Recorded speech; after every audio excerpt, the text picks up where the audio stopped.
اللہ نے روزہ چھوڑنے کی اجازت نہیں دی ان کو روزہ چھوڑنے کی اجازت دی جاتی ہے. اور ایک طرف غلو یہ ہوتا ہے کہ جن کو اللہ نے چھوڑنے کی اجازت دی ہے ان کے چھوڑنے پر بھی پابندی لگائی جاتی ہے.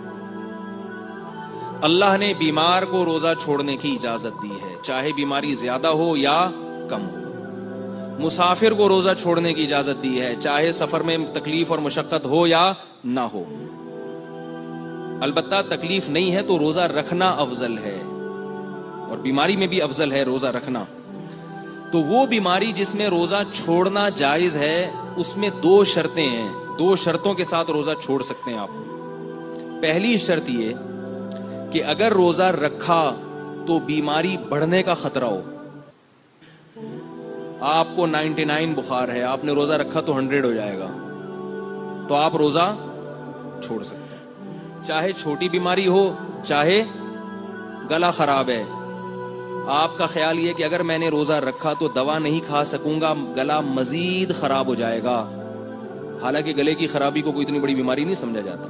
آپ کو چھینکیں آ گئی, زکام ہو گیا, آپ کا خیال یہ کہ اگر میں نے ٹیبلٹ ابھی نہیں کھائی اور ابھی نہیں سویا ٹیبلٹ کھا کے, رات تک افطاری تک انتظار کیا تو یہ نزلہ میرا, بعض دفعہ صبح سحری میں نزلہ شروع ہوتا ہے اور ٹائم گزر چکا ہوتا ہے, یعنی آپ کا خیال یہ ہوتا ہے کہ بھئی سحری کا اتنا ٹائم ہے کہ میں ابھی میڈیکل اسٹور سے جا کے دوا لے کر آؤں گا تو روزہ سحری کا ٹائم ختم ہو جائے گا, اور افطاری تک انتظار کیا تو زکام بڑھ جائے گا, تو روزہ چھوڑ سکتے ہیں.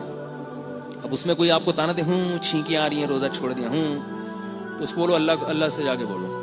کیا بولیں گے اللہ سے بولو کہ چھینکیں آ رہی تھی کیوں؟ اللہ نے جب بول دیا بیماری تو بیماری ہوتی ہے, چاہے چھوٹی بیماری ہو چاہے بڑی بیماری ہو.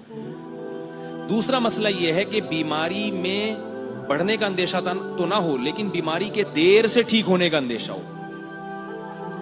آپ کا یہ خیال ہے کہ اگر میں نے روزہ رکھا تو بیماری بڑھے گی تو نہیں, لیکن جس بیماری نے 2 دن میں ٹھیک ہونا تھا وہ 2 دن سے زیادہ ہو جائے گی. اگر یہ 2 کنڈیشن نہیں ہے تو پھر بیماری میں روزہ چھوڑنا جائز نہیں ہے, کیونکہ روزہ بیماری کو کچھ کہہ نہیں رہا نا. بعض بیماریاں ایسی ہوتی ہیں بھوکا رہنے سے جلدی ٹھیک ہو جاتا ہے انسان, اور یاد رکھو زکام ایسی بیماری ہے جس میں بھوکا رہنے سے جلدی ٹھیک ہوتا ہے آدمی. یہ تو میں اس لیے کہہ رہا ہوں کہ کسی کو ٹیبلٹ کھانی ہو تو پھر روزہ نہیں رکھ سکتا, ورنہ عام حالات میں بھوکا رہنے سے زکام جلدی ٹھیک ہوتا ہے. نہیں آ رہی بات؟ تو ایسے زکام کے مریض کو روزہ چھوڑنے کی اجازت نہیں ہوگی جس کا یہ خیال ہو کہ یعنی کھانے سے اور بیمار ہوں گا تو وہ تو اور بیمار ہوگا. ایک مسئلہ یہ. دوسرا مسئلہ بہت اہم یہ ہے کہ پریگنینسی میں یا فیڈ کرانے والی خواتین, ان کے لیے روزہ چھوڑنا جائز ہے یا نہیں ہے. یہ مسئلہ بہت زیادہ پوچھا جاتا ہے. تو یاد رکھو پریگنینسی کوئی بیماری نہیں ہے, یا خاتون کا اپنے بچے کو فیڈ کرانا کوئی بیماری نہیں ہے.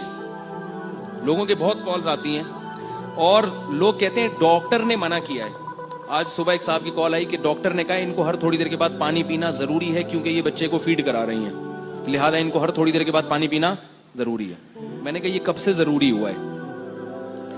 آدم علیہ السلام کے زمانے سے لے کر آج تک ہماری ماؤں کے دور تک تو پانی پینا, ڈاکٹروں کے ہاں تو صبح اٹھ کے 48 گلاس پانی پینا بھی ضروری ہو گیا ہے. سنا ہے 48 سے تھوڑا کم کر لیں.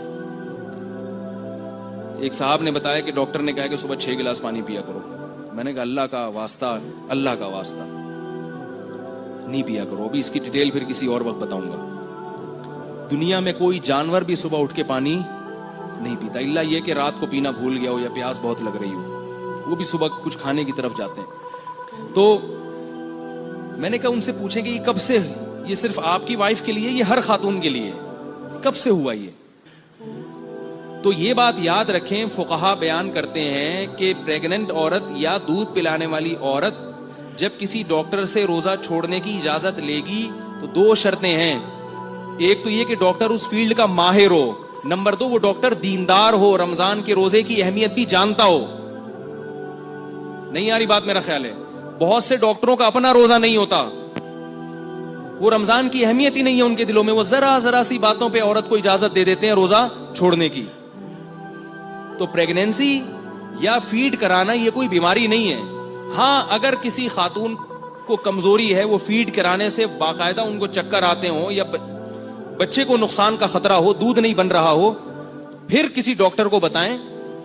پہلی بات, اگر وہ ڈاکٹر دیندار ہوگا تو وہ ایسی ٹیبلٹ آپ کو بتا دے گا کہ یا ایسی خوراکیں آپ کو بتا دے گا جو آپ مغرب سے لے کر صبح سحری تک نان اسٹاپ کھائیں, اور اس میں اتنی انرجی ہوگی کہ وہ آپ کو صبح سے لے کے شام تک ریلیکس کر دے گا, اور آپ کی یہ فیڈ کی ضرورت انشاءاللہ پوری ہو جائے گی, اور آپ کو خوراک کی چندہ ضرورت نہیں رہے گی. آج پورے بیان میں یہ چندہ کا لفظ نہیں آیا تھا, رہ گیا تھا, ٹھیک ہے نا. آپ کو مزید کسی خوراک کی چندہ ضرورت نہیں رہے گی. اسی طرح پریگنینسی میں بھی یہی ہے. لیکن پھر بھی اگر ڈاکٹر سمجھتا ہے, دیندار بھی ہے, سمجھدار بھی ہے, وہ سمجھتے نہیں واقعتاً نقصان ہوگا, تو پھر چھوڑ سکتے ہیں روزہ. ایسی ضرورت تو بلا وجہ ذرا سی باتوں پہ نہیں. روزہ رکھ کے تو پریشانی تو ہوگی بھائی, روزے کا تو مقصد ہی پریشان کرنا ہے. ایسا روزہ جس میں کچھ بھی نہ ہو, یہ کون سا روزہ ہوا بھائی؟ تو روزہ رکھیں گے تو گریں گے بھی, چکر بھی آئیں گے, پریشانی بھی ہوگی تو ہوگا. لیکن اگر واقعی بیماری ہے تو چھوڑ سکتے ہیں. اور یہ بھی یاد رکھیں, آخری مسئلہ بتاتا ہوں بس, اس کے بعد میں اپنے بیان کو ختم کرتا ہوں, کہ یہ جو گرمیوں کے روزے ہیں اس میں مزدور طبقہ پہلے تو سب رکھتے تھے, آج کل کراچی اور پنجاب میں مزدوروں نے روزے رکھنا چھوڑ دیے ہیں. صوبہ سرحد میں یہ جرت نہیں کر سکتا کوئی. کراچی اور پنجاب میں مزدوروں نے روزہ رکھنا الا ماشاءاللہ سوائے چندے کے روزہ رکھنا چھوڑ دیا ہے. اور دلیل یہ دیتے ہیں کہ روزہ رکھ کے ہم سے مزدوری نہیں ہوتی. تو یاد رکھو, مزدور کے لیے روزہ رکھنا بالکل ایسے ہی حرام اور گناہ کبیرہ ہے جیسے ایئر کنڈیشن میں بیٹھ کے اور ایئر کنڈیشن روم میں سونے والے کے لیے روزہ چھوڑنا حرام. رہا یہ مسئلہ کہ مزدور کرے کیا, وہ روزہ رکھ کے کیسے مزدوری کرے؟ دن میں مزدوری چھوڑ دے. وہ میں نے ایسے مزدور دیکھے ہیں جو رمضان میں دن کے اندر مزدوری نہیں کرتے. گڑھا کھودنا کہتے ہیں بھائی مغرب کے بعد آئیں گے, صبح سحری تک کام کریں گے. تو یہ ہو سکتا ہے, یہ کوئی جنگل تو نہیں ہے کہ جس میں دن میں کام کرنا ضروری ہو, رات میں بھی دن کا سما ہوتا ہے شہروں میں.